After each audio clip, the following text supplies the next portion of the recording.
নমস্কার বন্ধুরা, আমি অমিত চক্রবর্তী আজ উপস্থিত হয়েছি আপনাদের সামনে বিশুদ্ধ পূজা পদ্ধতি চ্যানেলে আপনাদের প্রত্যেককে স্বাগত। পূজা পাঠের বিষয় সম্পর্কে জানতে বা জানাতে আমাদের এই চ্যানেলটি সাবস্ক্রাইব করে রাখবেন এবং পাশের বেল আইকনটি প্রেস করতে ভুল করবেন না। অবশ্যই সঙ্গে একটি লাইক দেবেন। নমস্কার বন্ধুরা, আমি অনু, আপনাদের প্রথম বন্ধু। আজ আমি তুলে ধরব আমার মতো করে শ্রীকৃষ্ণের জন্মাষ্টমীর ব্রতকথা।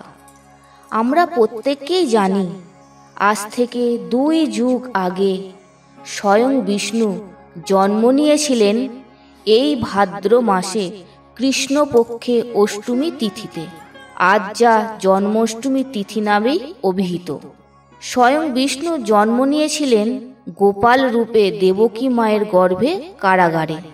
দুর্ভাগ্যক্রমে সেই রাতেই তাকে চলে আসতে হয় নন্দালয়ে। এ এক বিরলতম ঘটনা, যাহা জন্মাষ্টমী নামেই বহুল প্রচলিত, পুরাণে অন্তর্গত। আমি তুলে ধরব সেই কাহিনী জন্মাষ্টমীর ব্রতকথা রূপে। শুরু করছি জন্মাষ্টমীর ব্রতকথা। জিজ্ঞাসে দিলীপ রাজা বশিষ্ঠের প্রতি, শ্রীকৃষ্ণের জন্মকথা শুনিতে সম্প্রতি। ভাদ্র মাসে কৃষ্ণপক্ষে অষ্টমী তিথিতে, কিবা হেতু জনার্দন জন্মেন ধরাতে। বশিষ্ঠ বলেন, রাজা শুনো ভক্তি মনে, বৈকুণ্ঠ ত্যাজিয়া বিষ্ণু কিসের কারণে। জন্মিলেন ধরা মাঝে দেবকীর উদরে, সেই পুণ্য কথা রাজা শুনো ভক্তি ভরে। পূর্বকালে কংসাসুর নামে নরপতি, অহংকারে মত্ত হয়ে থাকে দিবারাতি। তার অত্যাচারে দুঃখ পায় বসুধরা, শিবের সকাশে যায় চক্ষে বহে ধারা।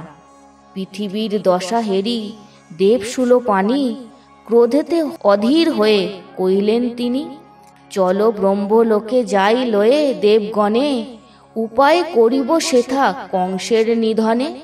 এত বলি মহেশ্বর দেবগণে লয়ে, ব্রহ্মলোকে সবে গেল ব্রহ্মার আলয়ে। শুনি ব্রহ্মা হংস পৃষ্ঠে করি আহ্বান, ক্ষীরোদ সাগরে যান সঙ্গে দেবগণ। তথা গিয়া স্তব তুতি করেন দেবগণ, স্তবে তুষ্ট হইলেন দেব নারায়ণ। যোগ নিদ্রা ত্যাগ করি কমলার প্রতি, জিজ্ঞাসা করেন তিনি দেবগণপতি। কিবা হেতু করেছ হেতায় আগমন, আমার সকাশে তাহা বলহ এখন। ব্রহ্ম বলেন, শুনো প্রভু তুমি নিবেদন, অত্যাচারী কংসের সব বিবরণ। শিব বরে বলিয়ান হয়ে কংসাসুর, পৃথিবীরে দেয় সদা যাতনা প্রচুর। মহাদেব বর দিল ভাগিনার হাতে, নিধন হইবে কংস নহে অন্য হাতে। দেবকী উদরে জন্ম করিয়া গ্রহণ, পৃথিবীর দুঃখ দশা করুণ মোচন। নারায়ণ কহে শুনো দেব মহেশ্বর, পার্বতীরে সঙ্গে দাও একটি বৎসর। কার্য শেষে পুনরায় আসিবে ফিরিয়া, এত বলি উমা রমা সঙ্গেতে লইয়া। মথুরার উদ্দেশ্যে যাত্রা করি নারায়ণ, দেবকী উদরে জন্ম করেন গ্রহণ। ভাদ্র মাসে কৃষ্ণপক্ষে অষ্টমী তিথিতে, শুভ দিন রোহিণী নক্ষত্র নিষাদ্ধেতে। সর্বদিক আলোকিত করিয়া শ্রীহরি, ধরাধামে অবতীর্ণ শিশুরূপ ধরি। বসুদেব দেবকী হেরি পুত্রের বদন, মাথে হাত দিয়া দহে করেন ক্রন্দন। কেমনে রক্ষিব প্রভু কংস হাত হতে, ভাবিয়া উপায় মোরা নাহি পাইচিত। অন্তর্যামী নারায়ণ অন্তরে বুঝিল, চতুর্ভুজ ত্যাজি প্রভু দ্বিভুজ হইল। অকস্মাৎ কারাগারে দৈববাণী হয়, শিশু লয়ে তরা করি যাও নন্দালয়। নিদ্রাগত সবে আছে আমার মায়ায়, এখনে শিশু লয়ে যাও নন্দালয়। যে সময়ে ভগবান আবির্ভূত হন, যশোদার গর্ভে যোগমায়া জন্মলন।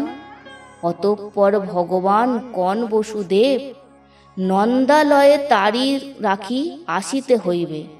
নন্দকন্যা যোগমায়া শ্রী ভগবতীকে লয়ে তারে ফিরে এসে দেবে দেবকীকে।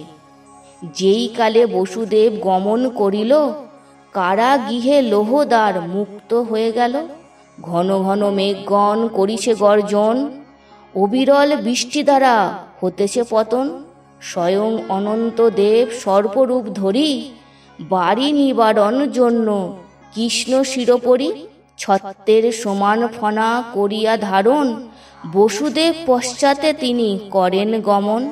এইভাবে বসুদেব যাইতে লাগিল, যমুনার তটে আসি উপনীত হইল।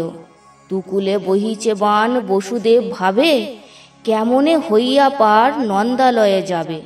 হায় কি করিব বলি কাঁদিতে লাগিল, অন্তর্যামী নারায়ণ অন্তরে জানিল।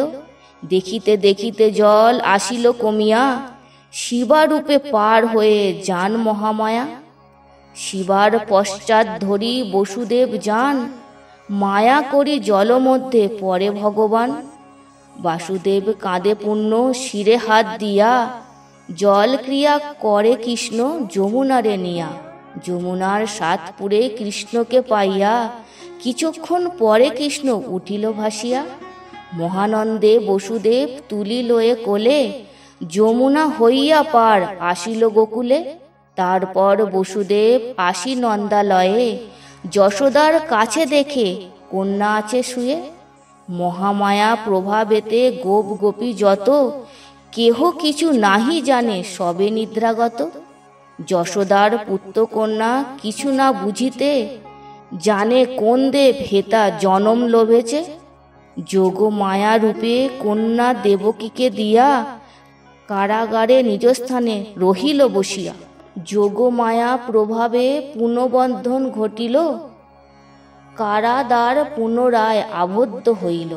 মহামায়া সদ্যজাতা শিশুর মতন, ক্রোধন করিবার মাত্র জাগে রক্ষীগণ। এক রক্ষী কংসপাশে করিয়া গমন, দেবকী প্রসবে শিশু করে নিবেদন। ইহা শুনি কংসরাজ আসিয়া কারালয়ে, দেখিল দেবকী করে কন্যা আছে শুয়ে। ক্রোধে কংস ধরিবারে উদ্যত কন্যারে, দেবকী কন্যারে বুকে জড়াইয়া ধরে। মিনতি করিয়া কংসে বলে বারবার, প্রাণ ভিক্ষা দাও রাজা কন্যারে আমার। শুনে না তাহার কথা মহাপাপী কংস, কন্যারে করিতে চায় চিরতরে ধ্বংস। ধরিয়া শিশুর পথ ঊর্ধ্বেতে তুলিল, শিলা পৃষ্ঠে পড়ি তারে নিক্ষেপ করিল। কিন্তু সেই শিশু কন্যা কংস হাত হতে, শূন্য মার্গে উঠে যায় না পড়ে শিলাতে। কন্যা অষ্টভুজা হয়ে মহাদেবী রূপে, বলিলেন সেই দুরাচারী কংসর ভূপে। ওরে দুষ্ট কংস মোর, শুনরে বচন, কিভা লাভ হবে বোধি আমার জীবন।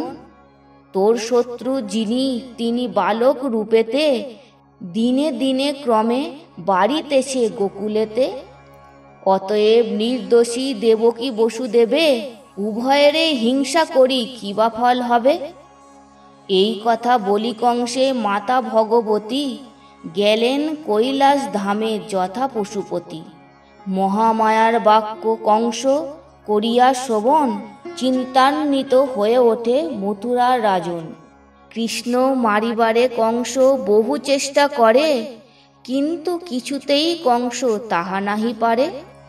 অবশেষে ধনুযজ্ঞ করে আয়োজন, কৃষ্ণ বলরামের কংস করে আমন্ত্রণ।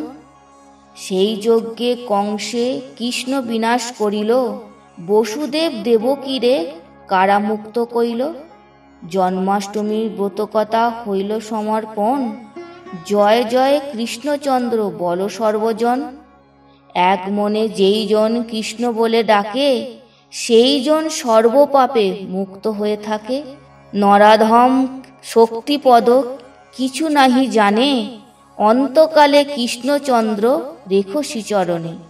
জন্মাষ্টমীর ব্রতকথা যেই জন শোনে, রোগ শোক দূরে যায় শান্তি পায় মনে। হে কৃষ্ণ করুণা সিন্ধু প্রার্থনা চরণে, এ অধমে করো কৃপা আপনার গুণে। শ্রীকৃষ্ণ জন্মাষ্টমীর ব্রতকথা সমাপ্ত।